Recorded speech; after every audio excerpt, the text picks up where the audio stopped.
சுவாசித்தேன்.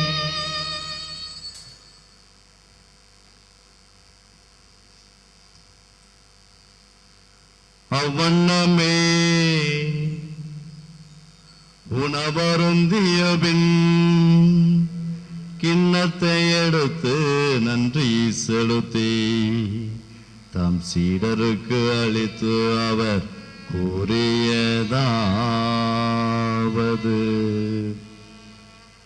அனைவரும் இதை வாங்கி பருகுங்கள், ஏனெனில் இது புதிய நித்திய உடன்படிக்கைக்கான என்றும் இது பாவ மன்னிப்புக்கென்று உங்களுக்காகவும் எல்லாருக்காகவும் சிந்தப்படும். இது இதோ இறைவனின் செம்மறி, நம்மை வாழ வைக்கும் அன்பு தெய்வம், நம்மை வழிநடத்தக்கூடிய நல்ல ஆயனிவரே, நாம் ஒவ்வொருவரையும் திருத்தலத்திற்கு அழைத்து வந்து தன்னுடைய அளவற்ற அன்பினையும் தன்னுடைய அளவற்ற ஆசீர்வாதங்களையும் தன்னுடைய அன்பு பிள்ளைகளுக்கு வழங்க வேண்டும் என்று சொல்லி அழைத்து வந்திருக்கிறார். இவரை நம்புகின்ற பிள்ளைகள் எந்நாளும் நீரோடை ஓரத்தில் நடப்பட்ட மரபோட செழித்து ஓங்குவார்கள். இத்தகைய ஆழமான விசுவாசத்தோடு இவர் மீது வைத்திருக்கூடிய அன்பினால் உந்தப்பட்டு இந்த விருந்திலே பங்கு பெற வந்திருக்கூடிய நாம் அனைவரும் பேறு பெற்றோர். வார்த்தை மட்டும் சொல்லிடணும், எனது ஆன்மா குணமடையும் செய்யுங்கள்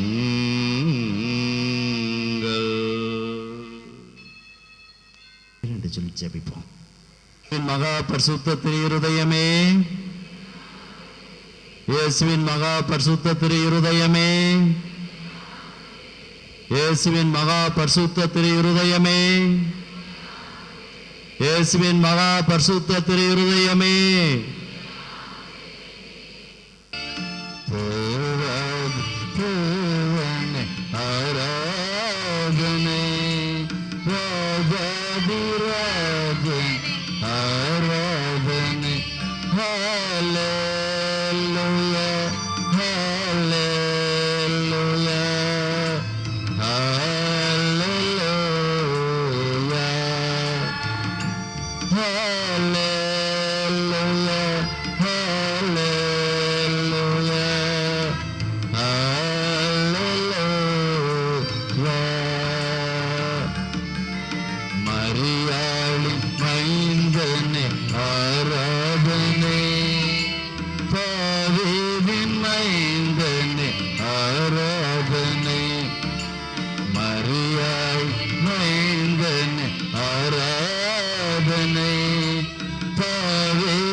புனித மார்கரெட் மரியாளுக்கு தோன்றி தமது இதயத்தை திறந்து காட்டிய ஆண்டவர் கூறியதை நினைவு கூறுவோமாக.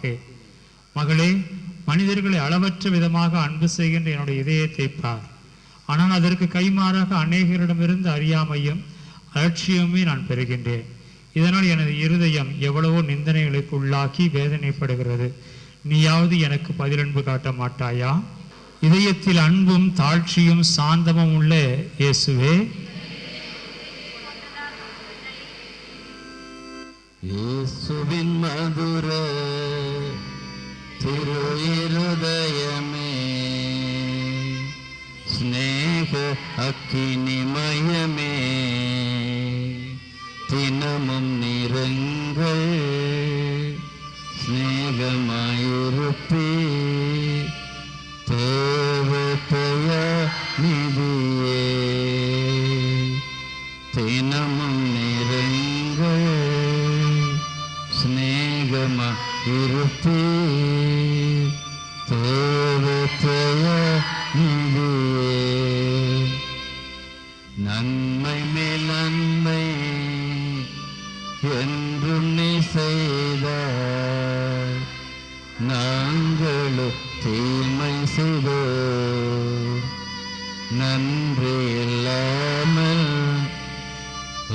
உலகத்தையே மறந்தோ நானே போதழுதோ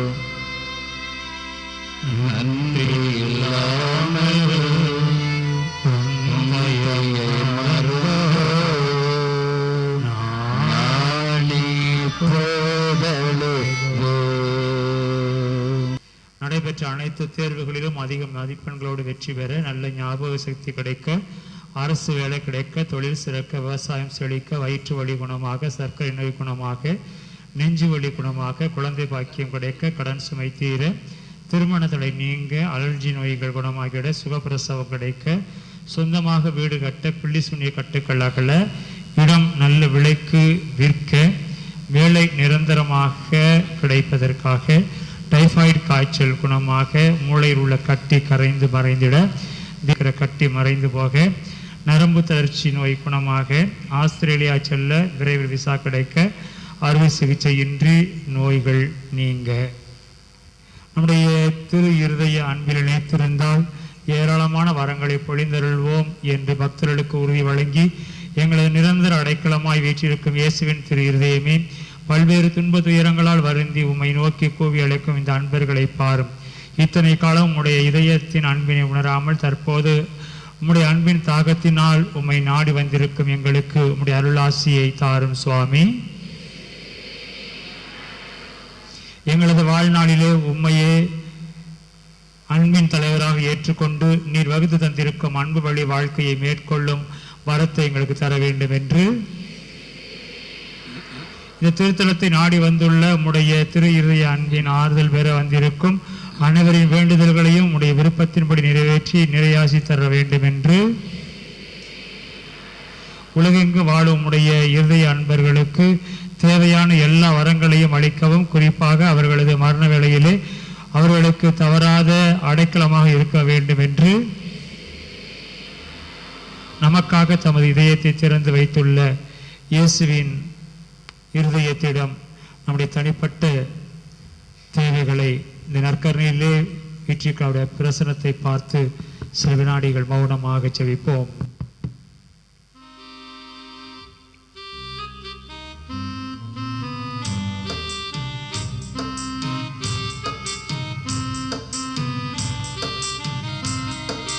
குணமளிப்பாரேசு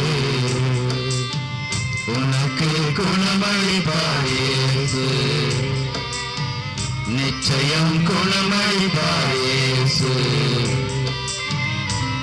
உன் பாவங்களிலிருந்தும் உன் நோய்களிலிருந்தும் உன் கவலையிலிருந்தும் உன் கண்ணீரிலிருந்தும் குணமளிப்பாரேசு உனக்கு குணமளிப்பாரேசு நிச்சயம் குணமளிப்பாரேசு. வணக்கம். எல்லாருக்கும் வணக்கம். நான் மாற்று மதத்தை சார்ந்தவன், ரொம்ப ஆச்சாரமான குடும்பத்தில் இருந்தவன். ஒரு அரசு வேலை வாய்ப்பை வேண்டி பல்வேறு கோயில்களுக்கு சென்று சிறப்பான வழிபாடுகள் பல செய்து, பல நோன்புகள் இருந்து, பல தவம் இருந்து, என் அன்னையார் எனக்காக எவ்வளவோ வேண்டுதலை செய்தார். அப்பொழுது எங்கள் வீட்டுக்கு அருகில் இருந்த திருமதி ராணி மரியஜகம் அவர்கள் இந்த கோயிலுக்கு ஒவ்வொரு மாதமும் வெள்ளிக்கிழமை வந்தால், விரதம் இருந்தால் நிச்சயம் நினைத்த காரியம் நடக்கும் என்று சொன்ன அந்த அறிவுரையின் பேரிலே கடந்த ஆண்டு ஒரு ஆண்டு முழுவதும் வெள்ளிக்கிழமை தோறும் என் அன்னை எனக்காக விரதம் இருந்து இந்த கோயிலில் நோன்பு செய்து இறைவனை வணங்கி இந்த திரு இருதய ஆண்டருடைய அருள் பிரசாதத்தை பெற்றதன் காரணத்தினால் இன்று இந்த வருடத்தில் எனக்கு அரசாங்க வேலை கிடைத்துள்ளது. யுத்தத்திற்கு குதிரை ஆயத்தமாகும், ஜெயமோ கர்த்தரின் கையில் உள்ளது. பசியாயிருப்பவருக்கு உணவாகவும் தாகமாயிருப்பவருக்கு தண்ணீராகவும் இறைவன் இருக்கிறார். எங்கள் குடும்பத்தில் பசியாயிருந்த பொழுது, தவித்த பொழுது அந்த பசிக்கு உணவாகவும் தாகத்திற்கு நீராகவும் இருந்த இந்த திரு இருதய ஆண்டவருக்கு கோடான கோடி நன்றிகளை உங்கள் முன்பு நான் சமர்ப்பிக்கிறேன். என் தாய்க்கும் அவர்கள் தோழிக்கும் அவர் குடும்பம் அனைவரும் நன்றாக இருக்க வேண்டும் என்று எல்லாரும் முன்னிலும் பிரார்த்தித்துக் கொள்கிறேன். நன்றி, வணக்கம். நம்முடைய ஆண்டவரால் கூடாதது ஒன்றுமே இல்லை.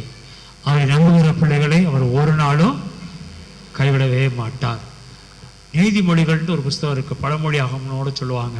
அது 28வது அதிகாரத்தில் படித்து பார்த்தீங்கன்னா, ஆண்டவரை நம்புகிறவன் செழிப்பான், ஆண்டவரை நம்புகிறவன் பலமடைவான், செழிப்பான் என்று சொல்லப்பட்டிருக்கிறது. நம்ம அத்தனை பேர் யாரும் பக்கத்துல இருந்தெல்லாம் வரவே இல்லை. நிறைய பேர் இங்கெல்லாம் கேட்டிருக்கேன், உள்ளூர்காரங்களா, எங்கள் கோயிலுக்கு இல்லையா, நாங்கள் சாயங்கால பூசைக்கு போய்க்கோம் அப்படி அப்படின்னு சொல்லி. ஆனால் இந்த பூசையெல்லாம் சாமிநாதனுக்கு தான் நான் போடான்னு கூட நின்று சொல்லணும். இது வெளியூர் பூசைன்னு நம்ம சொல்லலாம். இங்கே வந்திருக்கிறவங்கெல்லாம் சாதாரண ஒரு 10 கிலோமீட்டர்லேயும் 5 கிலோமீட்டர் இருந்தெல்லாம் வரல. நான்லாம் புறப்படுறது, நான் இன்னைக்கு காலையில் 1:45 மணிக்கு எங்கள் ஊரில் வேலை புறப்பட்டுச்சு. முன்னாடி உங்கள்கிட்ட சொல்லியிருக்கிறேன், நான் சாட்சி கூட எழுதியிருக்கேன் இதே ஒளியில். நான் சாட்சி, எனக்கு ஆண்டவர் பரிபூர்ண சுகத்தை கொடுத்தார் என்று. அவர் கொடுத்துட்டார். ஆனால் இடையில என்ன ஆச்சுன்னு சொன்னால், ஜனவரி மாதம் முடிய என்னை டாக்டர்கள் உங்களுக்கு நல்லா இருக்கு, வர வேண்டாம்னு சொல்லியே, மருந்து மாத்திரை தேவையில்லைன்னு சொல்லியே என்கிட்ட போவேன், செக் பண்ணுவாங்க, எல்லாம் நல்லா இருக்கு போங்கன்றவாங்க. ஆனால் ஜனவரி மாதம் கடைசியில் சொன்னாங்க, உங்களுக்கு மீண்டும் கேன்சர் வந்துருச்சுன்ட்டு. பழைய பகுதியில் இல்லை, புது பகுதி. இவருக்கு இந்த CEA அப்படின்னு ஒரு பிளட் ரிப்போர்ட், அது 80க்குள்ளே தான் இருக்கணும். ஆனால் 198 இருக்கு, டேஞ்சர். இதுக்கு மேலே போச்சுன்னு சொன்னால் உயிருக்கு உத்தரவாதம் கொடுக்க முடியாது. ஏன்னா உடம்புல இருக்கிற நல்ல செல்ஸ் எல்லாத்தையும் கொண்டுடும். போன மாதம் பார்த்தீங்கன்னா கூட கொஞ்சம் டயர்டாக தான் இருந்திருப்பேன், நல்ல செல்ஸ் எல்லாம் கொண்டுடும். அப்போ இந்த மாதமும் போய் ஒரு செக்அப் பண்ணணும், என்ன செய்கிறது அப்படின்ட்டு இந்த மாதம் தொடக்கத்தில் போய் செக் பண்ணும்போது, இந்த மாதம்னா ஏப்ரல் மாதம் தொடக்கத்தில் ஈஸ்டருக்கெல்லாம் முன்னாடியே செக் பண்ணும்போது 227.9 இருந்துச்சு. இன்னும் ஒரு 14-15 கூடுச்சுன்னு சொன்னால் அவுட்டு. இப்போ இந்த மனசில் என்ன இருக்கும்? நம்ம இங்கே எங்கள் கல்யாண காரியம் நல்லா நடக்குன்னு நினச்சோம், அது நல்லாத்தையும் நடக்கும். இது அதிசயம் நான் சொல்ல மாட்டேன். என்னை சேர்த்து வச்சுக்கிட்டு கல்யாணத்தை பண்ணணுமா, சேர்க்காம வச்சுக்கிட்டு கல்யாணத்தை பண்ணணுமா? நல்ல பிரசவம் நடக்கும். யாருக்கு நடக்காது? எல்லாருக்குமே நடக்கும். இது ஒரு பெரிய அதிசயம் சொல்றதை விட, ஒரு சகோதரர் சொன்னார், அப்படி விசுவாசம். லாஸ்ட் பட் ஒன்று, எனக்கு வேலையே கிடைக்காத நிலை, ஆண்டவரை வந்தேன், பிடிச்சேன், கொடுத்தாரு. இவர் தான் மெய்யான தேவன் என்று சொன்னார். அப்போ நம்முடைய சாட்சியங்கள்லாம் மெய்யான தேவன். நான் சொன்னேன், இருதய ஆண்டவரே, உங்கள் கோயிலில் நான் சாட்சி சொல்லியிருக்கிறேன், எழுதியிருக்கிறேன். இது ஒன்று தான் நான் உங்கள்கிட்ட கெஞ்சி கேட்கறது. நான் இருதய ஆண்டவர் கோயிலை திவ்யநக்கரைக்கு முன்னாடி நின்றுக்கிட்டு, இங்கே வந்திருக்கிற ஆயிரக்கணக்கான மக்களுக்கு முன்னாடி நான் சுகமானன்னு சொன்னேன், இதய ஒளி பத்திரிக்கை எழுதிட்டேன். இதுக்கு என்ன கைமாறு தர போறீங்க? அப்போ அவரை நம்புறவங்கள, சிங்கக்குட்டிகளை தாழ்த்தி பட்டினியாக கிடந்தாலும் கர்த்தரை நம்புகிறவர்களை குறையேதும் இல்லாமல் அவர் கைவிட மாட்டார். அது இவரை நம்புங்க. மற்றவங்கள்ட்ட சொல்லுங்க, இவரை நம்புங்கன்ட்டு சொல்லுங்க. இப்போ அந்த சகோதரன்ட்ட ஒருத்தர் சொல்லி தானே நம்ப வச்சு தானே கூட்டியாந்தாங்க. எங்களெல்லாம் சொல்லுங்க, இந்த ஒரு சாமியா தஞ்சாவூர்ல இருக்க, அவர் நம்பினாரு, இந்த இன்னைக்கு ஒன்றும் இல்லாமல் நல்லா இருக்காரு, திரகாத்திரமா இருக்காரு. எனக்கு அதுலலாம் ஒரு இது இல்லை, வசைக்க முடியாத நம்பிக்கை இருக்கு, என் தேவன் குணமாக்குவார் என்று. வாழ்க்கை எவ்வளவுதான் வேதனைப்பட்டதா, வாழ்க்கை எவ்வளவுதான் கஷ்டப்படுறதா இருக்கலாம், வாழ்க்கையில் எவ்வளவுதான் குழப்பங்கள், பிரச்சனைகள், நோய்கள் இருக்கலாம், எல்லாம் ஒரு வினாடியில மாறி போகும். அதுக்கு நன்றின்னு சொல்லுங்க. இப்படி நன்றி சொல்லி ஆண்டவரிடமிருந்து நன்மையை பெற்றுக்கொண்டவர்கள் இந்த மாதம் மட்டும் 1551. அதில் ஒரு சில பிரிந்த குடும்பம் ஒன்று சேர்ந்ததற்காக, திருமண நல்லபடியாக நடந்ததற்காக, குழந்தை பாக்கியம் கிடைத்ததற்காக, விபத்திலிருந்து காக்கப்பட்டதற்காக, நல்ல வேலை கிடைத்ததற்காக, கடன் சுமை தீர்ந்ததற்கு, நாடி வந்திருக்கிற பக்தர்களின் குடும்பங்களுக்கு நீர் செய்திருக்கும் எல்லாவித நன்மைகளுக்காகவும்